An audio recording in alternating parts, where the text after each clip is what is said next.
और पहलगाम में तो धर्म पूछ कर गोली मारी गई। पहलगाम क्यों? क्योंकि वो पाकिस्तानी थे, तब तो 9 ठिकाने अपनी सेना ने ठोके। लेकिन मुनीर के बारे में आप कहना क्या चाहते हैं? कुछ भी नहीं, झिकलेट आदमी है। क्या आदमी है? झिकलेट है वो। इसका मतलब भी समझा दीजिए। इसका अर्थ नहीं बता सकते हम, गूगल करो। जिकलेट का अर्थ आपने बता सकते? उसका मतलब ये है, जिकलेट का मतलब ये है कि भाई बिच्छू का मंत्र जानते नहीं है और सांप के बिल में हाथ डाल रहा है जी।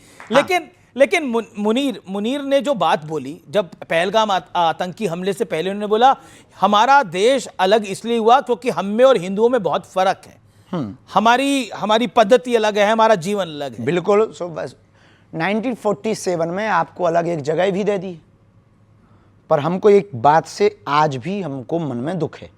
जब 1947 में 47 में धर्म के नाम पर जगह बांट दी, तो देश में ये बच कौन गए? बताइए, धर्म के नाम पर बंटवारा हुआ कि नहीं हुआ? फिर जब धर्म के नाम पर बंटवारा हुआ तो एक बंटवारे में कमी रह गई। क्या कमी रह गई? वो ये रह गई कि फिर बिल्कुल ही यहां से सफाया कर देना चाहिए थे वहां उनके वाले, और हमारे वाले वहां से पूरे ले आने थे यहाँ। लेकिन अब तो हुआ नहीं है। अब वो तो हम नहीं थे, नहीं तो हम ऐसा करते। लेकिन ऑपरेशन सिंदूर को लेकर बहुत सारी बयानबाजी हुई, लेकिन अमिताभ बच्चन को तो आप जानते होंगे। नाम सुना है, हमारा परिचय नहीं है उनसे। उनकी धर्मपत्नी है जया बच्चन, उन्होंने बोला ये ऑपरेशन सिंदूर क्या नाम होता है? हम नहीं कह सकते उनकी बात पर, क्योंकि किसी की। पर आपको लगता है ऑपरेशन सिंदूर नाम गलत है? नहीं, उन्होंने देखिए सिंदूर उजाड़ा है तो सिंदूर नाम रख दिया, क्या गलत है? सठे साठ्यम समाचरित, शास्त्र कहता है जैसे को तैसा। ऑपरेशन महादेव बहुत अच्छा। अब इस पर भी सवाल खड़े होते हैं कि ये इस तरह के नाम क्यों रखे जाते हैं? अब कुछ लोगों को तो पहले पढ़ाया जाता था गा से गणेश, तो कुछ लोग कहते थे इससे सांप्रदायिकता फैलती है, तो फिर गा से गधा पढ़ाया जाने लगा। और गा से गणेश बंद हुआ, गा से गधा पढ़ाया जाने लगा, तब से हो गया खेल, गधे ही पैदा हो रहे हैं। अब सवाल मेरा सवाल ये है कि हम जैसा देखते हैं कि हिंदुत्व पर कुछ भी बोल देना बहुत आसान होता है, कोई भी अपनी मर्जी से जो मन में आता है बोल देता है, लेकिन और धर्मों में कुछ भी बोलना, उस पर फिर हम देखते हैं कि जैसे अटैक हो जाते हैं, हमले हो जाते हैं, लेकिन हिंदुत्व पे और फिर उस पर कोई एक्शन भी नहीं होता। तो इसको आप कैसे देखते हैं? ये हिंदुओं की बुजदिली पना का परिणाम है कि वो रामचरितमानस जलाते रहे, तुम चुप रहे, वो गाय काटते रहे, तुम चुप रहे, वो राम मंदिर पर 500 साल तक तुम्हें कोर्ट में घिसवाते रहे, तुम चुप रहे, वो मंदिर तोड़कर मस्जिद बनाते रहे, तुम चुप रहे, वो तुम्हारे राम के होने का सबूत मंगाते रहे, तुम चुप रहे, वो गंगा को भी कुछ और कहते रहे, तुम चुप रहे, वो दुर्गा को भी कुछ और कहते रहे, तुम चुप रहे, वो राम सेतु को भी कुछ कहते रहे, तुम चुप रहे। राम सेतु का अर्थ ही है राम सेतु, फिर भी वो राम सेतु का मतलब पूछते हैं। इसका मंतव्य हिंदू बहुत बड़ा बुजदिल है। कुंभकर्ण के बाद यदि कोई सोया है तो हिंदू सोया है। आपको क्यों लगता है कि हिंदू सोया हुआ है? यदि हिंदू सोया ना होता तो इतने लफड़े होते? हिंदू सोया ना होता तो हमें क्या आपके साथ डिबेट करना पड़ता? हिंदू सोया ना होता तो इनकी आवाज को हमें उठाना होता? हिंदू सोया ना होता तो क्या हमें पदयात्राएं करनी होती? हिंदू सोया ना होता तो क्या हमें धर्म विरोधियों से लड़ना पड़ता? हिंदू सोया ना होता तो क्या हमारी रामायण को जलाया जाता? हिंदू सोया ना होता तो क्या हमारी आस्था के प्रतीक तीर्थ राम मंदिर, कृष्ण मंदिर या संबल में मंदिरों को तोड़ करके दूसरे मजहब के आस्था के केंद्र बनाए जाते? हिंदू सोया ना होता तो क्या हमारे राम को काल्पनिक कहा जाता?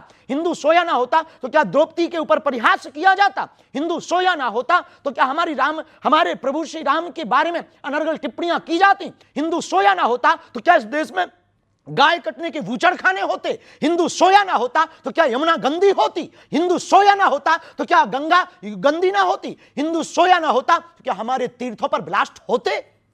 हिंदू सोया है।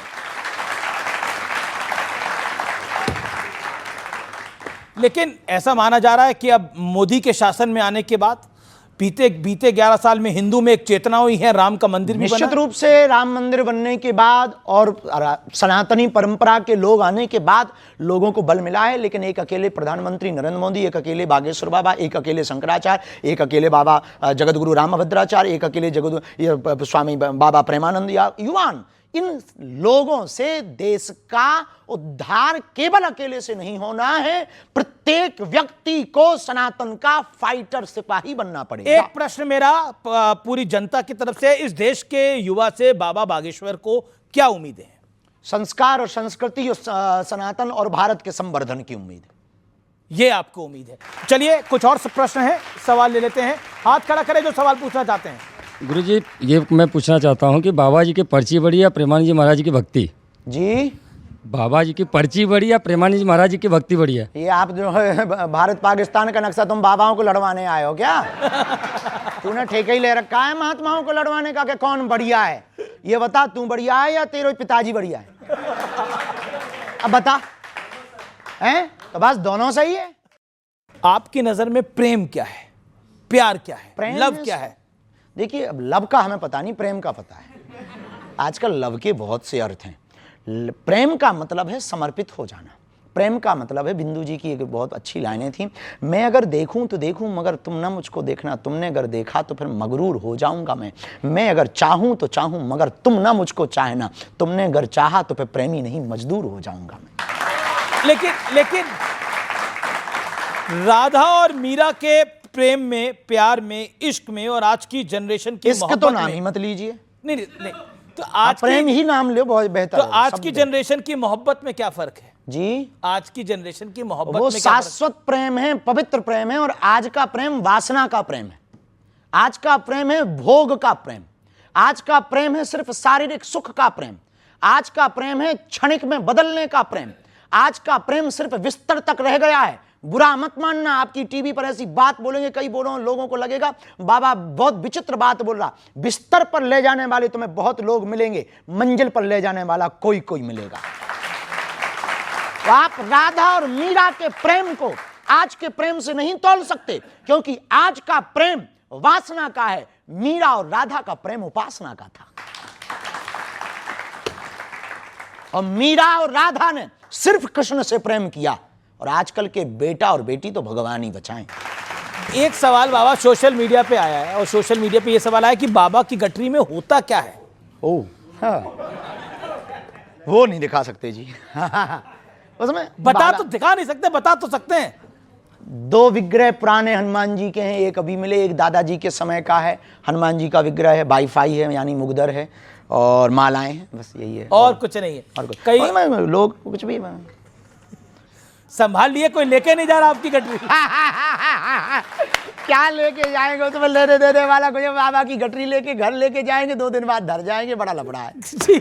चलिए मैं बढ़ता हूं आगे। और हाल ही में आप लंदन में थे और हाउस ऑफ कॉमन्स में आपने हनुमान चालीसा का पाठ पढ़ दिया, और ये देखना बेहद, मैं आपको बताऊं, ये देखना बेहद सुखद था कि जिन्होंने हमें गुलाम बनाया उनके वहां आपने बजरंगबली का पाठ कर दिया। जब वो हमारे देश में इतने दिनों तक अपने भाषण कर सकते, तो हम उनके संसद में हनुमान चालीसा नहीं पढ़ सकते हैं? ये कोई